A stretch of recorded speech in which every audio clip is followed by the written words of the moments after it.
사람들은 고민이 많죠. 고민이 많죠. 근데 그 고민 지수가 아주 높은 사람일수록 자기 한계를 받아들이지 않습니다. 그리고 완벽주의에 가까운 성격일수록 사람은 더 고민이 많아집니다. 1등을 해야 하고 남보다 더 우월해져야 되고, 그런 사람은 굉장히 고민이 많아져요. 그런데 내 한계를 그대로 받아들일수록 사실은 고민은 더 적어집니다. 근데 그게 마음대로 안 되잖아요. 그래서 세상에 사는 사람들은 사실은 고민 덩어리라고 보면 돼요. 아니, 저는 아닙니다. 그런 분들이 분명히 계시겠죠. 그 주님 만난 사람, 정말 그 뭔가 은혜 속에 사는 사람이죠. 그런데 그렇지 않으면 고민이 많죠. 내 수준에서 이 정도면 정말 감사하다, 그럼 고민 지수가 줄어들겠죠. 근데 그게 쉽지 않죠. 그리고 사람은 너나 할 것 없이 외롭습니다. 굉장히 고독해요. 나도 한때는 누군가에게 사랑받는 아들이었고 딸이었고, 그런데 내가 장가를 갔고 내가 또 자녀를 낳아서 내 인생인지 자식 인생인지 모르고 세상을 살아왔죠. 그런데 때가 되면 또 그 자녀들은 또 내 품을 떠나가죠. 저 사람이면 정말 행복하겠다, 그래서 결혼했는데 결혼할수록 더 외로워지죠. 그게 인간이에요, 인간. 그게 사람이에요. 근데 사람이 외로움을 느끼는 그 순간 몸에 얼마나 해롭느냐면, 학자들의 얘기가요, 담배 15개비를 피는 것만큼 신체에 해롭답니다. 그리고 건강의 적신호는 사람들이 비만이라고 하잖아요. 그런데 비만보다 사람의 신체를 더 파괴시키는 게 고독감이랍니다. 그런데 칼 로저스라는 사람은 현대인의 고독이라는 책에서요, 고독의 원인을 2가지를 이렇게 말했는데, 그 중에 하나는 자기 자신으로부터 소외된 상태라는 거예요. 그러니까 누가 누구를 고독하게 만드는 것이 아니라 내 자신이 나를 고독하게 만들어가고 있다는 거예요. 아무리 사람이 많고 친구가 많고 식구가 많고 일이 많아도 아무 상관이 없습니다. 왜요? 자기 자신이 스스로 마음의 문을 닫아버리고 고독하는 감옥에 스스로 갇혀져 가는 것, 이것이 첫째 원인이고, 또 하나의 원인은 자기 자신을 송두리째 내어줄 만한 상대를 만나지 못했다는 거예요. 내 목숨을 주어도 아깝지 않을 나는 그런 상대를 만났다, 그러면 고독하지 않은데 그런 상대를 아직 만나지 못했다는 거죠. 요즘 아버지들 그렇게 고독할 수가 없어요. 아버지 말하니까 여성들이 약간 인상이 나빠지는데, 어머님들 얼마나 고독하는지 몰라요. 외로워요. 그뿐만 아니고 젊은이들 참 외로워요. 요즘 청소년들 굉장히, 어떻게 보면 사람을 볼 때 외로움 덩어리다라고 보는 게 정확한 거예요.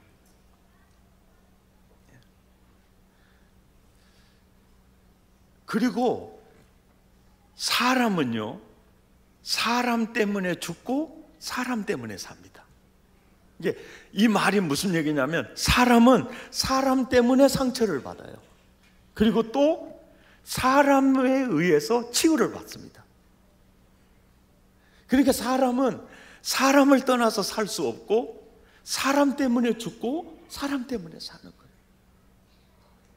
근데 사람은 누구에게나 상처를 주기도 하고 또 상처를 받기도 하는데 대부분 주는 상처는 기억이 안 나요.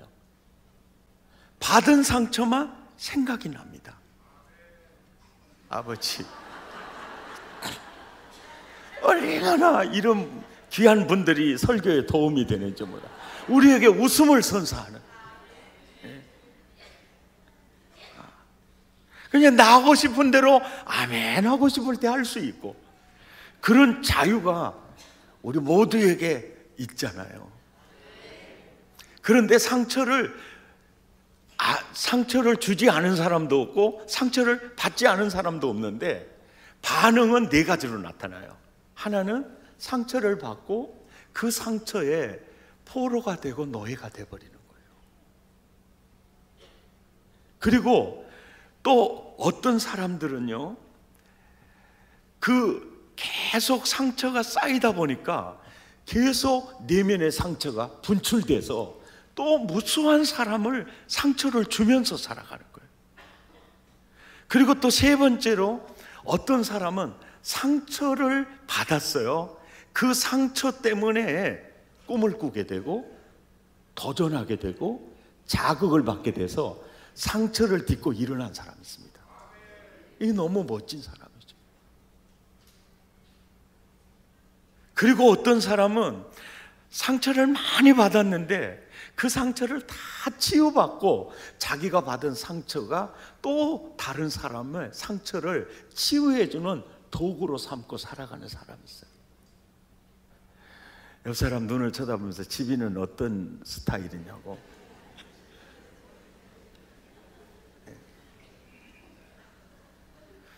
그런데 대부분 사람들은 상처의 노예로 살아요. 그리고 많은 사람을 상처를 주면서 삽니다. 그래서 사람들을 볼 때 아예 상처 덩어리로 보는 게 오히려 나아요. 아버지, 엄마, 그저 웃고 살아도 상처 덩어리로 보는 게 낫습니다. 지금 내 아내, 내 남편을 상처 덩어리로 봐야 돼. 그러니까 깨지기 쉬운 아주 연약한 그릇으로 보는 거죠. 그리고 오늘을 살아가는 사람들, 인류의 특징이 있다면 그 내면에요, 화가 있어요. 마음에 더 쉬운 표현을 쓰면 폭탄이 들어있어요. 북한의 핵만 위험한 게 아니에요. 내 안에 핵무기가 있어요. 여보, 언제 발사할지 몰라요. 비상경계 태세로 사세요. 이게 뭐냐면 입이 다물어지는 거예요. 그리고 그럼 벌써 이 폭탄이 지금 터뜨려질 일촉즉발의 이 위험 신호다. 그래서 지금 우리는 이렇게 폭탄 받을 준비도 하고 살잖아요. 나는 아무것도 할 수 없다. 가슴이 터질 것 같은데 터뜨릴 수가 없고 내 마음속에 폭탄을 안고 사는 것 같다. 이런 사람들이요, 의외로 많습니다. 뿐만 아니라 생의 의미를 잃고 내가 왜 살고 있는가, 무엇 때문에 살아왔는가, 앞으로 무엇을 위해 어떻게 살아가야 하는가. 이게 바로 사람이에요, 사람. 그런데 고독하고 마음의 폭탄이 있는데 진짜 누군가에게 털어놓을 사람이 없는 그런 사람이 바로 너나 할 것 없이 모든 사람이에요. 그러니까 이 사실을 가장 잘 아시는 분이 누구냐면 하나님이시고, 그 하나님이 육신을 입고 이 땅에 오셔서 이렇게 말을 하는 거예요. 오늘 본문입니다. 요한복음 15장 5절 시작. 이제부터는 너희를 종이라 하지 아니하리니. 이 뜻이 뭐냐면요, 이제부터 너희를 종이라 하지 아니하리니. 이 말은요, 내가 너를 대할 때 너는 아래에 있고 나는 위에 있는, 그래서 너를 내려다보는 존재로 나는 너를 대하지 않는다. 예. 너희를 친구라 하리니. 이게 가장, 그러니까 언제 어느 때든지 내게 다가올 수 있고 내가 너에게 그 모습으로 다가가고 싶은. 저는 청소년 시절부터 이 성경 구절을 읽으면서요, 이 말씀이 내게 진짜 받아들여지지 않았어요. 왜요? 모든 종교의 경전을 보면 나는 너의 친구다라고 다가오는 그 대상, 그분은 없어요. 그러니까 그런 속에서 예수님이 나는 너를 친구라고 한다, 이렇게 친구로 다가오죠. 이럴 때 딱 드는 생각이 있었어요. 예수님 너무 권위가 없다. 그래서 오늘 설교 제목이 왜 친구라고 하시지? 권위 없게? 이게 내 생각이었어요. 그런데 왜 예수님이 내가 너를 종이라고 하지 않고 친구라고 한다, 이걸 이제서 깨달은 거예요. 왜요? 사람을 대하고 세상을 살다 보니까 모든 사람들이 사실은 사람이 아니라 고민 덩어리예요. 또 고독 덩어리예요. 또 수많은 상처 덩어리예요. 내면에 폭탄이 있는데 털어놓을 대상이 없나.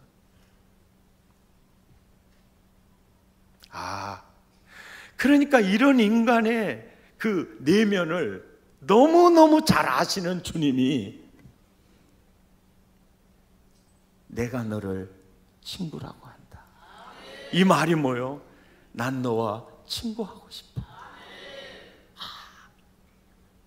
그러니까 오늘을 사는 모든 사람들이 정말로 필요한 것은 마음을 털어놓을 수 있는 친구예요. 예. 영원히 그늘이 되어줄 수 있는 친구예요. 함께 할 수 있는 친구. 누가복음 12장 4절에 예수님이 그래요. 내가 내 친구 너희에게 말한다. 모든 인류를 예수님은 내 친구에게 말한다. 요한복음 11장 11절에는 나사로를 얘기하면서 우리 친구 나사로다, 이렇게 얘기를 합니다. 우리 친구 나사로다. 그러니까 예수님과 그리고 다른 제자들과 나사로와의 그 관계는 우리 친구 나사로다. 우리는 우리 친구 나사로다. 마태복음 11장 19절에 보면 인자는 와서 먹고 마시며 말하기를 보라, 먹기를 탐하고 포도주를 즐기는 사람이요, 그리고 세상 사람들이 그렇게 친구로 지내는 예수님을 보고 세리와 죄인들의 친구로다라는 새로운 닉네임이 붙어있죠. 그러니까 예수님은 어떤 그냥 처세로 나는 너를 친구라고 한다, 이게 아니었죠. 바리새인들과 사두개인들은, 세리와 죄인들은요, 동등한 레벨로 보지 않았습니다. 그냥 멸시하고 무시하는 그런 단계로 내려다봤어요. 그런데 예수님은 그들이 내려다보는, 어떻게 보면 그들이 무시하는 그들 편에 친구로 살고 계셨어요. 지금도 어떨까요? 지금도.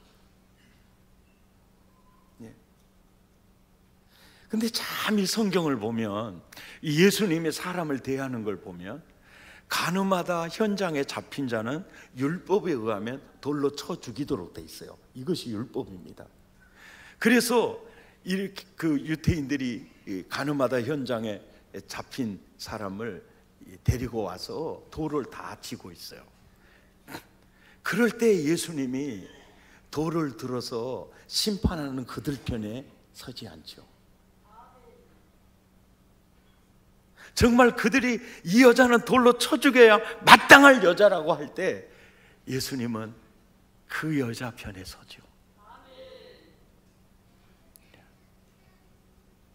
그러니까 나는 아무도 의지할 사람이 없어, 나는 아무도 기댈 사람이 없어, 이런 사람의 가장 가까이 가서 친구가 되어주는, 아멘입니까? 이러면서 요한복음 15장 13절에는 이런 얘기를 해요. 사람이 친구를 위하여 목숨을 버리면 이보다 더 큰 사랑이 없다. 이 말은 뭐냐? 자기를 두고 하는 소리예요. 나는 너희를 위해 내가 목숨을 버린다. 그러면서 누가복음 16장 9절에 예수님이 이렇게 말씀하세요. 불효한 제물로 친구를 사라. 이 말씀 안에는 야, 내가 너의 친구야, 나를 사라, 나를 사라. 그리고 불효한 제물은 다 사라지는 거야. 다 사라지는 거야. 그러나 나는 영원히 너의 친구야, 이 뜻이 있고, 또 이 말씀 속에는 그저 사라질, 그저 다스려야 될 제물로 사람을 사는 거, 사람을 사는 거, 사람을 얻는 거. 아멘. 이것이 바로 이 말씀이 주시는 의미이죠. 이 세상의 친구들 나를 버려도, 2부 예배 때는 더 잘 따라서 해줬어요. 이게 3부 예배는 너나 해라, 너나 해, 이러시면 나를 사랑하는 예수뿐일세. 예수 내 친구 날 버리지 않네.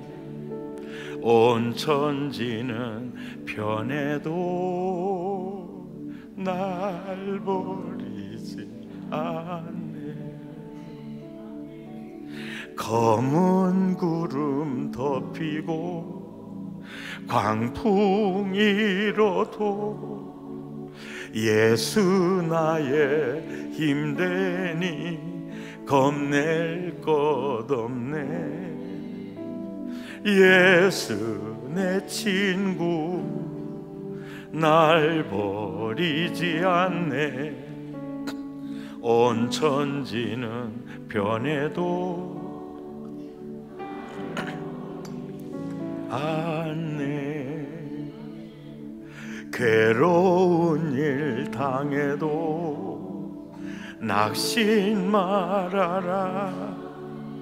영원하신 주 능력 나를 붙드네. 예수 내 친구 날 버리지 않네. 온 천지는 변해도 날 버리지 않네. 사마리아인들이 사는 그 동네는 유대인들이 지나가기도 꺼려하는 지역이에요. 그 말이 무슨 얘기죠? 그렇게 유대인들이 무시한 지역이 사마리아예요. 근데 거기에 물길로 오는 그 여인에게 다가가시는 예수님의 모습을 보세요. 상하 관계로 대하지 않아요. 나에게 물 좀 주세요. 그러니까 아니 당신 유대인들이 어떻게 나에게 물을 달라고 하세요? 그럴 때 야야 물을 달라는 이가 누군지 네가 알았으면 네가 나에게 물을 달라고 했을 거야. 이렇게 얘기해요. 아니 우리 야곱으로부터 우리 조상들로부터 계속 이 물을 먹고 사는데 문 또 새로운 물이 있어요? 그럴 때 예수님이 그래요.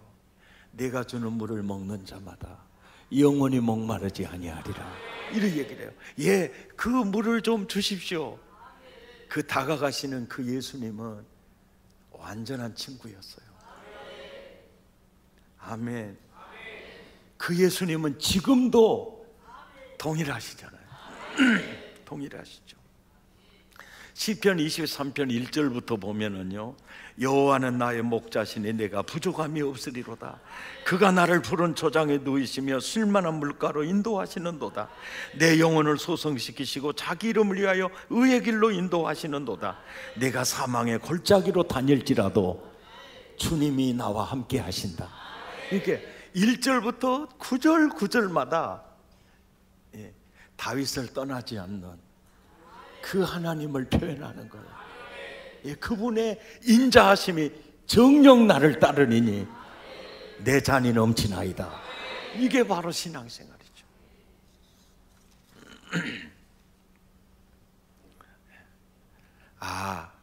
그래서 세상 사는 모든 사람이 다 고민 덩어리요, 상처 덩어리요, 고독 덩어리고, 그리고 눈치 보며 살다가 지쳐가는 그런 인생이라. 부모는 자식 때문에 시달리고, 또 정말 그 배우자 때문에도 오히려 더 외로워지는, 그들에게 정말로 필요한 분은 친구라는 거죠. 그래서 친구로 다가가는 거예요. 아멘입니까? 지금도 예수님이 너에게 내가 꼭 필요해. 친구된 내가 꼭 필요해. 친구된 내가 꼭 필요해. 그래서 오늘날 무수한 사람들이, 고민 덩어리, 상처 덩어리들이 친구 대신 예수님을 누구를 통해서 경험하게 됩니까? 그리스도의 몸된 교회를 통해서요. 그리스도의 몸된 교회를 통해서. 이 교회가 셀이 되고 지체가 되고, 주님의 옷자락을 통해서 그분을 경험하게 돼요. 그러니까 이제 주일날 낮에만 한번 딱 나오시고요, 어떤 셀교회 그 소그룹에 가지 않잖아요. 그러면 뭔가 한귀탱이가 굉장히 빈 공간이 돼 있을 거예요. 가장 가까이 들어주고 위로해주고 격려해주고, 고민도 나누면 가벼워져요. 내 내면의 폭탄도 쏟아 넣으면 그게 사라져요. 그 역할이 셀이에요. 그래서 소그룹이 그렇게 중히 여기는 겁니다. 아멘입니까? 이제 셀 방학이 끝났어요. 그리고 셀 방학 동안에는 이제 원당 금식성회도 있고 또 다양한 특세도 있고 이 프로그램이 있어서 다 해결을 해요. 그리고 이제 셀 방학이 이제 끝이 났어요. 그럴 때 별셀에 계시는 분들도요, 웬만하면 교구지기를 통해서 셀을 구성해주고, 그래서 그 셀 모임이 그렇게 필요해요. 이번에 셀 조정을 할 때 우리는 흩어지면 다른 교회 옮겨버리겠다는 종자들도 있었다 그래요. 정보통신에 의하면 그때 내가 뭐라고 그랬을까요? 가고 싶으면 가야지. 여러분, 그 말은 정말 안 했어요. 근데 이제 생각해봐요. 사람은요, 죽고 못 사는 사람도요, 때가 되면 권태기가 와요. 이건 부부지간도 마찬가지고 사람과의 관계도 마찬가지예요. 교회가 20년 전에 100명이었어요 30년 지났는데 100명 그대로 있어요. 보는 얼굴 그대로 있어요. 그러면요, 너무 힘들어요.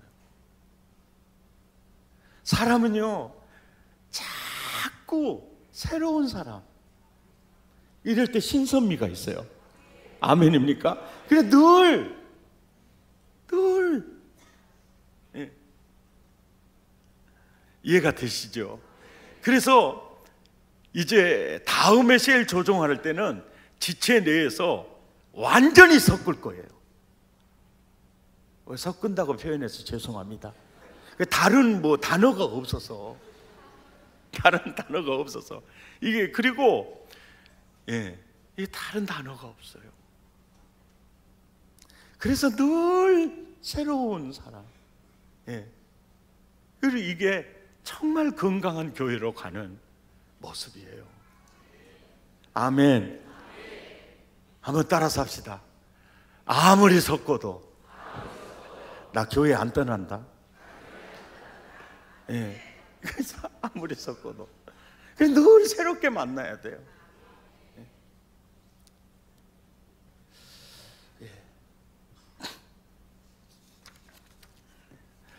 그래서 주님은 오늘 또 그래요.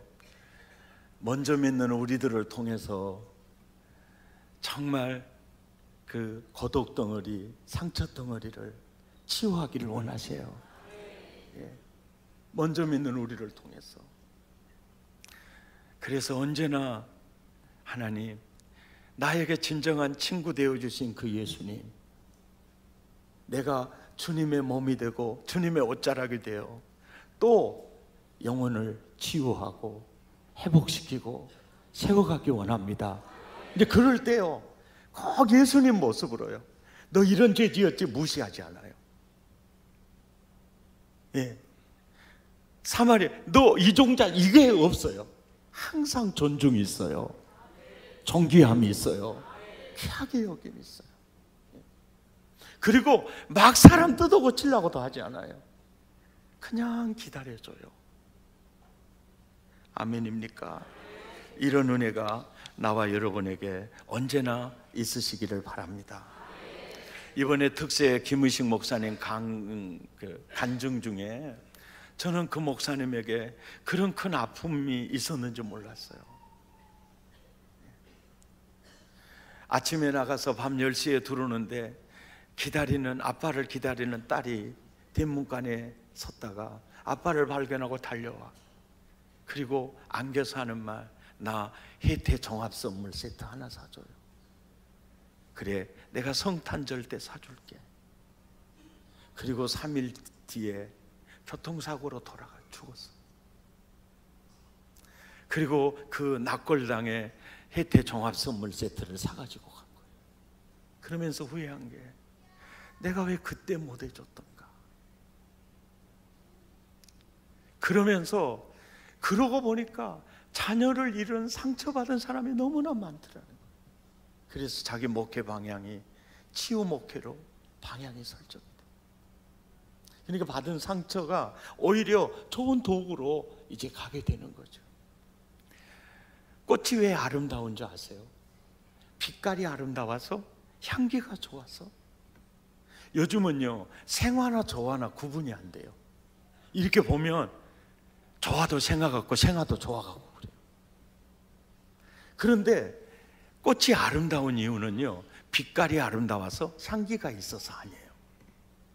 꽃이 아름다운 거, 자꾸 꽃이 나를 땡기는 힘은요, 꽃은 시들기 때문에 그래요. 시들어요.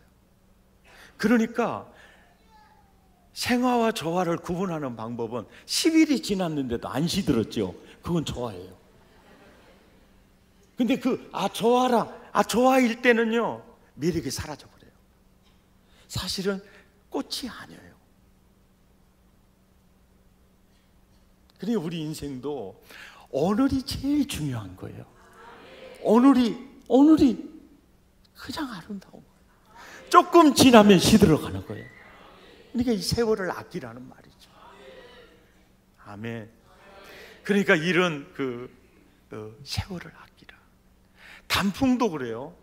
단풍도 사람들이 설악산부터 시작, 단풍이 물들어서 내려져 내장산, 그리고 그걸 놓쳐버리면 이제 대흥사로 가죠. 대흥사로. 왜냐하면 이게 따라서 이렇게 단풍이 내려와요. 단풍이 아름다운 게요, 여러분, 단풍도요, 만들어 놓은 단풍이 있어요. 그건 별로 매력이 없어요.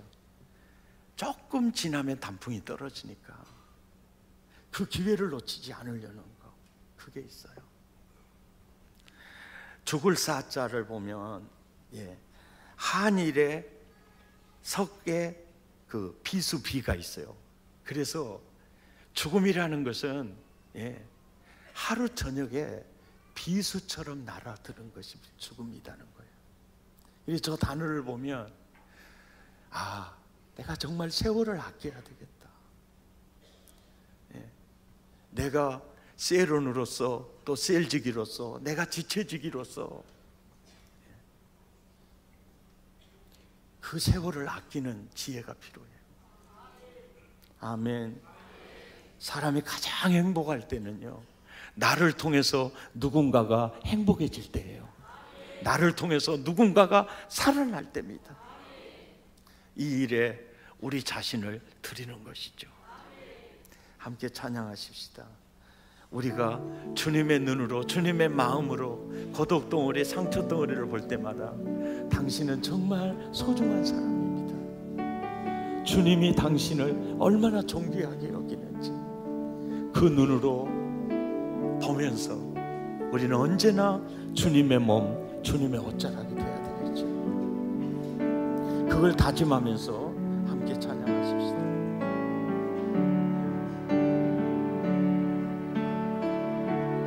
당신은 소중한 사람, 당신은 존귀한 사람, 이 세상에 하나뿐인 당신은 내게 너무나도 소중한 사람. 아멘입니까? 그런 당신을 사랑해요. 그런 당신을 축복해요. 사랑받기에 합당한 당신을 주의 이름으로 사랑합니다.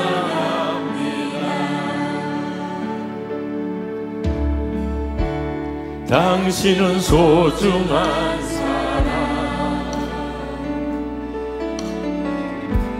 당신은 존귀한 사람, 이 세상에 하나뿐인 당신은 내게 너무나도 소중한 사람. 당신을 사랑해요.